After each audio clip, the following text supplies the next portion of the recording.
Hello students, welcome to channel सब कुछ नो। आज आप लोग पढ़ेंगे क्लास 9th एनसीईआरटी मैथ का एक्सरसाइज 6.3 का इंट्रोडक्शन और एक्सरसाइज को भी आप लोग पढ़ेंगे। तो इससे पहले वाले पार्ट में आप लोगों ने 6.2 को पूरा कंप्लीट पढ़ा था। तो अगर आप लोग चैनल पर नया है, चैनल को सब्सक्राइब करिए, वीडियो को लाइक करिए और ज़्यादा से ज़्यादा शेयर करिए ताकि सभी लोग घर से आसानी से ऑनलाइन पढ़ाई कर सकें। देखिए, हमने आप लोगों को 6.2 में भी कुछ प्रमेय बताया था और जो प्रूफ करना था उसको हमने प्रूफ कराया था।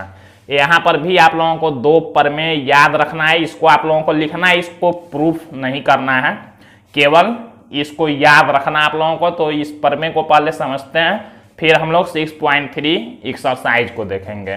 तो देखिए, इसमें दो प्रमेय हैं, आप लोगों के बुक में 6.7 6.8 करके दिया हुआ है। तो आप लोग हर एक्सरसाइज में 1 2 3 4 ऐसे करके लिखेंगे तो आप लोगों को याद करना इजी होगा।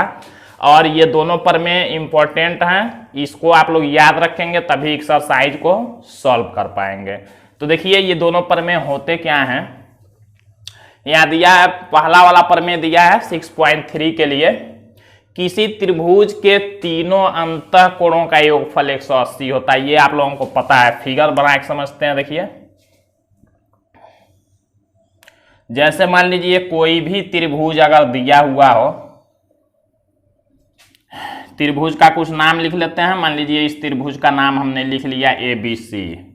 तो ये आप लोगों को पता होता है, त्रिभुज के तीनों कोणों का अंतःकोण लिखेंगे या त्रिभुज के तीनों कोणों का अंतःकोण लिखने का मतलब ये कोण माना जाता है अंदर वाला कोण।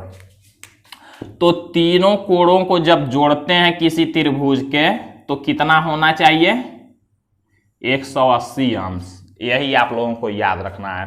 अब जैसे मान लीजिए दो कोण दे दिया, एक दे दिया मान लीजिए 50 अंश का, एक दे दिया 30 अंश का, तो 50 और 30 हो गया 80। अब ये आप लोग अपने तरफ से खुद से समझ जाएंगे कि ये कितने अंश का होगा, 100 का होगा, क्योंकि तीनों जोड़ने पर होना चाहिए कितना, 180 अंश।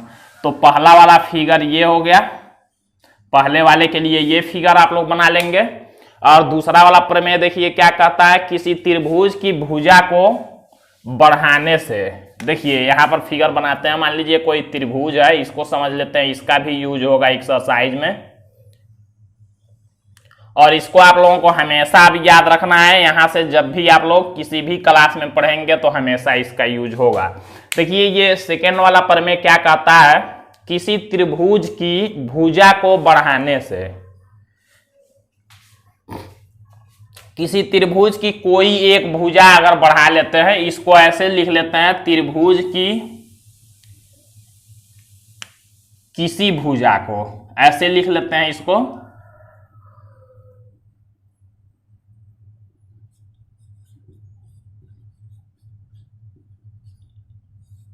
त्रिभुज की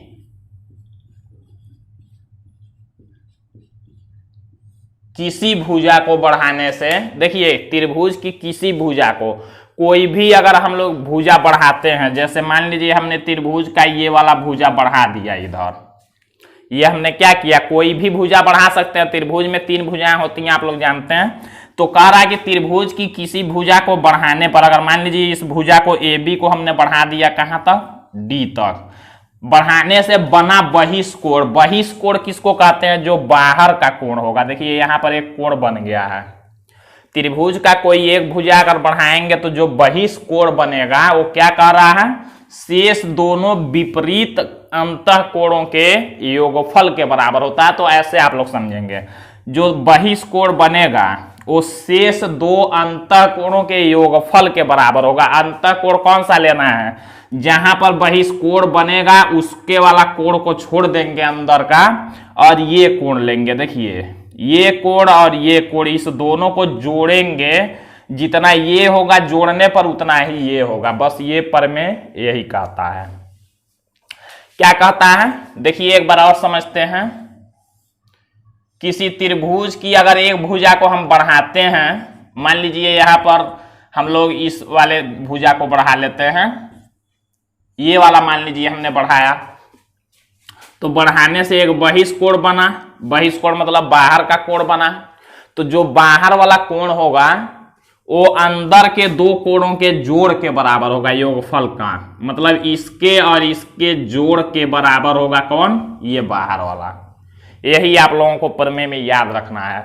जो भी बहिष्कोण होता है शेष दोनों विपरीत अंतःकोणों के, विपरीत क्यों कहा है, मतलब इस जहां पर बहिष्कोण बना है तो त्रिभुज के अंदर वो वाला कोण नहीं ले सकते हैं, त्रिभुज के अंदर वो वाला कोण नहीं लेंगे, उसका विपरीत वाला लेंगे, मतलब ये दोनों लेंगे।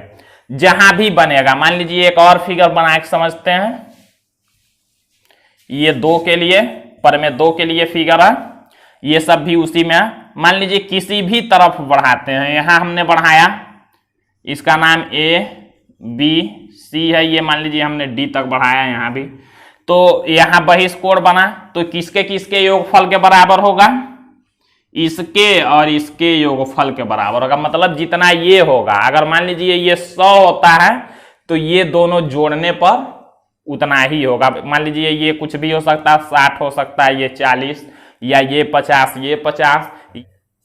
तो ये आप लोगों को 2 प्रमेय याद रखना है कि त्रिभुज के तीनों अंतःकोणों का योगफल 180 होता है, और त्रिभुज का जो बहिष्कोण होगा किसी भुजा को बढ़ाने पर शेष 2 विपरीत अंतःकोणों के योगफल के बराबर होगा।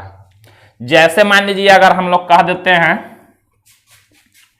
ये दे दिया है 50 अंश का और ये दे दिया है 60 अंश का, तो आप लोग इसको समझ जाएंगे कितने का होगा, इस दोनों के जोड़ के बराबर ये होगा। मतलब 50 और 60 जोड़ेंगे तो 110 होगा, तो ये हमारा 110 होगा। तो ये कहता है ये वाला प्रमेय। तो इसको आप लोग बना लेंगे, इसको लिख लेंगे प्रमेय को 6.3 सॉल्व करने से पहले। अब हम लोग एक्सरसाइज 6.3 का फर्स्ट क्वेश्चन देखते हैं। तो देखिए यहाँ पर एक्सरसाइज 6.3 का फर्स्ट क्वेश्चन दिया हुआ है। आकृत 6.39 में, ये 6.39 आकृत दिया हुआ है। कहा है आकृत 6.39 में त्रिभुज PQR की, ये देखिए त्रिभुज इसमें दिया PQR, त्रिभुज PQR की भुजाओं QP, देखिए भुजाओं QP, इस भुजा QP और RQ, इस भुजा RQ को क्रमशः बिंदुओं S और T तक बढ़ाया गया। देखिए कह रहा है QP को देखिए S तक बढ़ाया गया है और RQ को T तक बढ़ाया गया है। यदि कोण SPR बराबर 135, देखिए कोण SPR मतलब यहां बाहर वाला कोण दे दिया है कितना, 135 अंश है, और PQT, और कोण PQT मतलब ये बाहर वाला कोण दे दिया है 110 अंश है। तो कोण PRQ ज्ञात कीजिए। देखिए पहले तो समझते हैं PRQ का मतलब क्या हुआ। जो कोण पूछता है उसका नाम हमेशा बीच में दिया जाता है, ये याद रखेंगे। R को पूछा है तो R कौन सा, देखिए PRQ, हम लोग शुरू करते हैं P से। देखिए यहाँ P से आएंगे कहाँ, R तक, R से कहाँ तक, Q तक, इसके बीच में ये कोण आया, तो इसी कोण को पूछा कितने अंश का होगा। आप लोगों को हमने बहिष्कोण वाला रूल बताया, बहिष्कोण शेष 2 अंतःकोणों के योगफल के बराबर होता है। अगर इसका यूज नहीं कर पाएंगे तो त्रिभुज के तीनों अंतःकोणों का योगफल 180 होता है। ये दोनों याद होना चाहिए, और पीछे हमने जो बताया था उसको भी आप लोग यूज कर सकते हैं। तो देखिए हम लोगों को ये कोण बताना है। अब ये कोण बताने के लिए हम लोग क्या कर सकते हैं, यहाँ बहिष्कोण, यहाँ भी बहिष्कोण दिया, आप लोग ऐसे कर सकते हैं। हमने रैखिक युग्म बताया था आप लोगों को, जब भी एक सीधी रेखा पर बीच में कहीं भी कोई लाइन खींच दी जाए तो वहां 2 कोण बन गए, या जितने भी कोण बनेंगे सब रैखिक युग्म होंगे। तो देखिए हम लोग रैखिक युग्म से, आप लोग जानते हैं रैखिक युग्म कोण 180 अंश का होता है, यहाँ 110 है, तो हम लोग इसको निकाल लेंगे, हो जाएगा 70 का। देखिए इसको निकाल लेंगे, 110 है तो ये 70 होगा क्योंकि रैखिक युग्म है। और यहाँ से देखिए एक सीधी रेखा यहाँ भी बन रही है, 135 है, तो वहां से हम लोग ये निकाल सकते हैं। ऐसे देखेंगे और यहाँ ऊपर एक लाइन गया है, ये दोनों जोड़ने पर 180 होगा, 135 दिया है तो ये हो जाएगा 45 अंश। अब ध्यान दीजिए, जब त्रिभुज का हम लोगों ने 2 कोण निकाल लिया इस दोनों से, तो हम लोग ये कोण पूछा है यहाँ पर क्वेश्चन में, तो इसको हम लोग निकाल सकते हैं। त्रिभुज के तीनों कोणों का योगफल अभी हमने बताया 180 होता है, ये दोनों जोड़ के 180 में से घटाएंगे तो ये निकल जाएगा। तो यही काम हमको करना है। अब देखिए, तो हम लोग लिखते कैसे हैं, जो हमने किया इससे हम लोग ये निकाल लेंगे। हम लोग लिखेंगे, ये हम लोग इससे इसको निकालने जा रहे हैं, तो क्या लिखेंगे, TQS तथा SQR, मतलब ये दोनों को जोड़ने पर कितना होगा, 180 होगा, क्योंकि रैखिक युग्म है। तो वही हम लोग लिखेंगे चूंकि इसको कहते हैं, चूंकि ये कोण का नाम लिखना है, हम लोग लिख सकते हैं TQP, लिखेंगे कोण TQP प्लस कोण, अब ये वाला कोण इसका नाम लिखना है तो RQP या PQR भी लिख सकते हैं।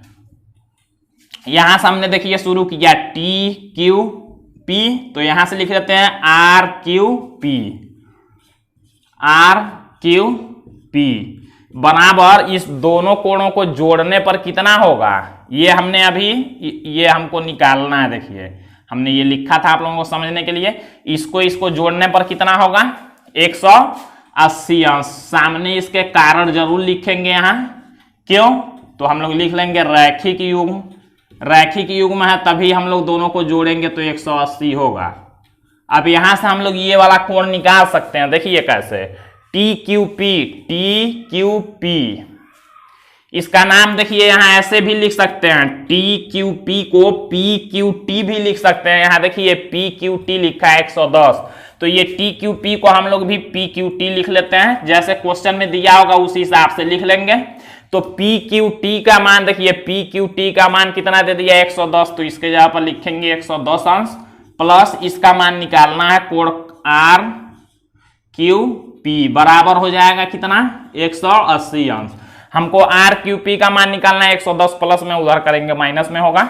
यहां हम लोग लिख लेंगे कोण RQP बराबर 180 में से 110 माइनस हो जाएगा, तो हम लोग लिखेंगे कोण RQP बराबर 180 में से 110 को घटाएंगे तो 70 अंश। अब देखिए हमारा ये RQP मतलब ये वाला कोण निकल चुका है, ये वाला कोण हमने निकाल लिया 70 अंश का। अब त्रिभुज के अंदर का ये पूछा है, तो इसके लिए हम लोग ये निकाल लेंगे, फिर ये निकाल लेंगे, फिर वहां से ये निकालेंगे। अब देखिए हम लोग लिखेंगे पुनः हम लोगों ने देखिए ये कोण निकाल लिया। अब हम लोग क्या करेंगे, ये कोण निकालेंगे इससे। यहां भी दो कोण बने हुए हैं देखिए, तो हम लोग उसका नाम लिख लेते हैं SPR।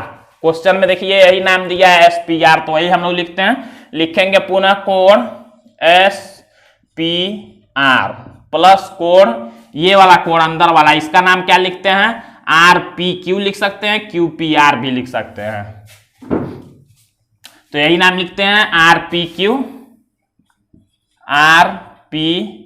बराबर हो जाएगा कितना, दोनों जोड़ने पर 180, दोनों जोड़ने पर 180। क्यों, ये हमने आप लोगों को समझने के लिए इसको इंडिकेट किया है कि इस दोनों को निकाल रहे हैं। अब इसको हम लोग निकाल रहे हैं, इसको हमने निकाल लिया है, इसको निकाल रहे हैं, दोनों को जोड़ने पर 180 होगा। किसके कारण से, रैखिक युग्म में यहां भी लिखेंगे।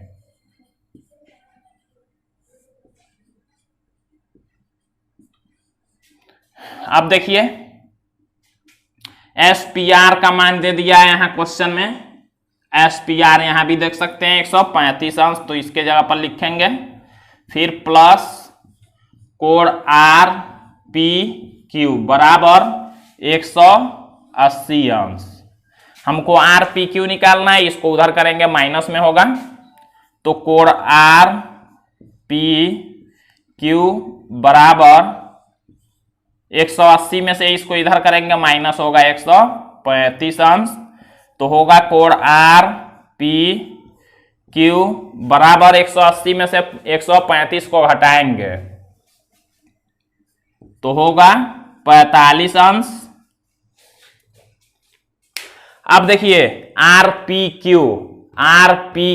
इसका मान आ गया इसका भी मान हम लोगों ने निकाला, इसका भी मान हम लोगों ने निकाला। जब दोनों कोणों का मान हम लोगों ने निकाल लिया, ये क्वेश्चन में पूछा है, तो इसका हम लोग निकाल सकते हैं। अब लिखेंगे हम लोग, इसके बाद लिखते हैं, लिखेंगे चूंकि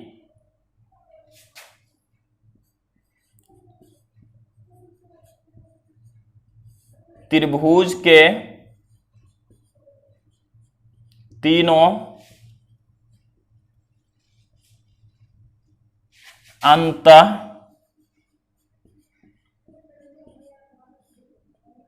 कोणों का योगफल 180 अंश होता है। यहां हम लोग लिख लेते हैं त्रिभुज के तीनों अंत कोणों का योगफल 180 अंश होता है।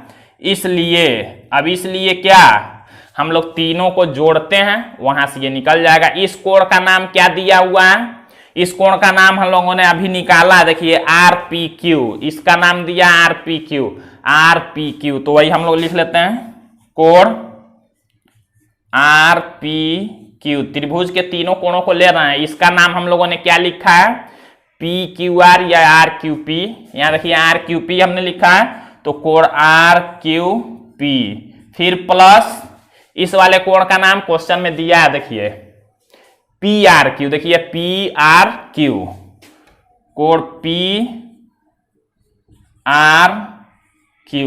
इस तीनों को जोड़ने पर कितना होगा, 180, क्योंकि त्रिभुज के तीनों अंत कोणों का योगफल 180 होता है। अब हम लोग यहां पर लिख लेते हैं, देखिए इसका नाम RPQ, RPQ का मान आया कितना, 45 अंश, तो हम लोग लिखेंगे 45 अंश, प्लस RQP का मान कितना है, 70 अंश, तो हम लोग लिख लेंगे 70 अंश, प्लस इसका मान पूछा है PRQ का, तो PRQ ही रहने देंगे, PRQ, और बराबर है 180 अंश। देखिए इस दोनों को जोड़ लेते हैं,